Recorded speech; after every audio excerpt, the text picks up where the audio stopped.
Hey guys, my name is Mark Kline, and I'll be coming down to Australia starting October 27th, 2015. Let me tell you a little bit about myself. I've been training in the art of Kyusho Jitsu since 1989, so that's 26 years now. I had a full head of hair when I started. What can you say? Kyusho is bad for your hair. No. I started out in Tang Sudo Karate, and then I moved on to Ryukyu Kempo when I discovered Kyusho Jitsu with a local guy. So which eventually led me to train with George Dillman, Wally J, and Remy Prisas. And I was actually the first person in the world to get individual black belt ranks from each one of them in their respective arts. So here's my approach to this. The points are great, but if you don't have a way to get to those points, they're not that great. They're not even good at that point. And that's my opinion. So I've blended the movements of Arnis, which teaches you to move pretty quick because somebody's coming at you with a weapon, with the locks and flow of small circle jiu-jitsu to attack these points. And that's what I personally call the pinpoint method, or my pinpoint method. In this video, I'm going to be demonstrating one technique and concept that I'm going to be teaching at my Melbourne seminar. Each week, I'm going to have a new clip for you about what you're going to learn. In order to really learn it though, you need to be there. At the end of this video, I'm going to have my contact information so you can get in touch with me to find out where you can learn how to do this as well. I look forward to seeing you. If you ever have any questions, please let me know.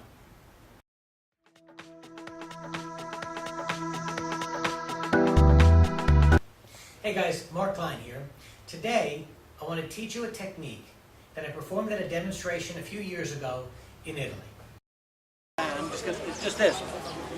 And the hands movimento finale of the one. He's going to push normal speed.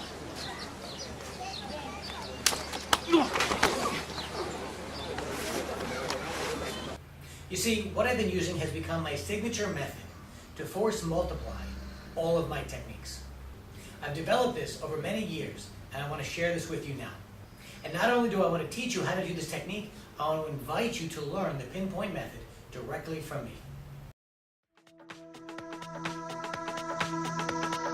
Okay guys, I'm here with my brother Jay. You already saw the technique where I knocked out Gianluca in Italy a couple of years ago. The technique is directly out of a kata called San Chin. And the way I do that particular movement, the hands are circling and coming back and then attacking out over here. So what were the points that we're attacking in this particular technique? Our goal bladder 13, 14, and 15 on the forehead.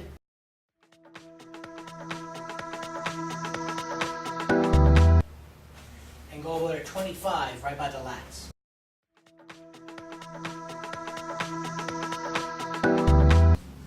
But what's most important is how I get to them.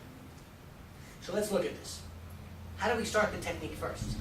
We're starting here. And the reason I start like this is because we're facing each other, arguing, blah, blah, blah, blah, blah. And, you know, I can be like this as well. All right? I want it to be as natural as possible.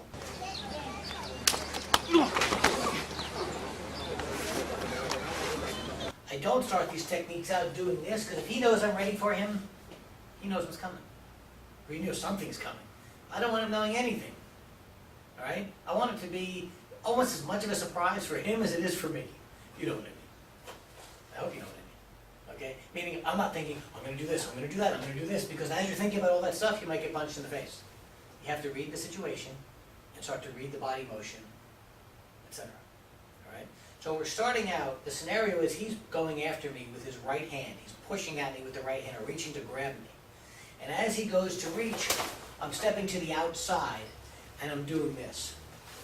I'm just parrying the hand, something we call trapping hands. So slow. I'm going to parry the hand out, come back up to cover this, to cover my head also from that other punch, to brush the hand back to break the balance. That exposes all of this for me to attack.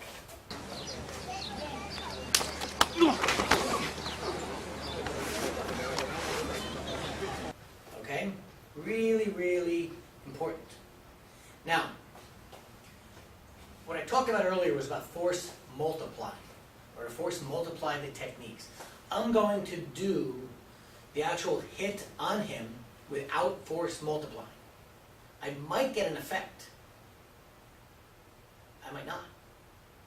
Okay? I'm not purposely going to try to do the technique wrong, other than not add the force multiplier. I'm going to do it like 99% of everybody else who's trying these techniques, is if you don't have that secret sauce, that's that 1% that puts you over the hump. Okay? So when I come into here and I go after the points, now I'm just smacking him in the head. At one point he's going to get annoyed, right? Yes. So the goal, though, is as you come in, it's that pop. And I'll show you that in a second. So I'm going to do the technique. Now he's going to push at me, and here we go.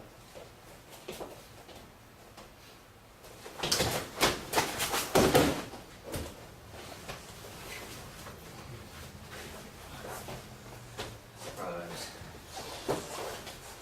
Okay. Been a long time. Yes. It's that flash. So you can see, when you add the force multiplier into the whole picture, you get a much more dramatic effect. It has to do with the timing of when you do the technique. Obviously before, when he pushed, and I came into here, I'm sitting there going like this, he's standing here, he's not really off balance. All right? So that's one reason why when people practice doing some of these techniques, they don't work too well, because the guy's standing there like this. It's not going to work. Okay, you need him slightly off balance. That's what helps add to the whole thing. He needs to be off balance. Number one rule in judo is break the balance. If you break the balance, then you have a better chance of owning the person. But you can't break yours in the process. The other thing, coming in, when I do this, look how that turns him and breaks his balance that way. So there's a lot of little pieces to this. Okay, his head's doing this. When I come into gallbladder 25, I'm actually going to attack it with this knuckle of the thumb. I'm going to come in and do this. So I'm force multiplying. This is the sub-force multiply. So you're going to do little force multipliers, and then there's the overall force multiplier. Okay? So it's the cumulative effect of all of this happening at once. So when this comes in, here. Boom, and I do a little bit of a twist, which gives me that, and then bang, when I come onto the points on the head, I pretend I'm holding an egg. And what I'm going to do is, boom, and I'm going to pop with the egg, let the hand spring out, and go through in that manner and down this way. Because gallbladder 14 sits right above the eyebrow, coming in, so if I hit here, I get an effect. When I come down like that, I get a more dramatic effect. But if you look, Ben, if he's bent forward, I just have to hit straight. And that gives me, straight through is down on him because of the action of his body. So there's a lot of things going on that most of us, and myself too in the beginning when I first started learning this, we pay attention to the big picture. You have to start paying attention to the little pieces. And slowly, slowly start to build all of these things together, then all of a sudden that big picture will take on a whole new meaning for you. So when you look, bang, it's not just throwing the hands up. There's a lot of little things going on. That's what I wanted to teach you today.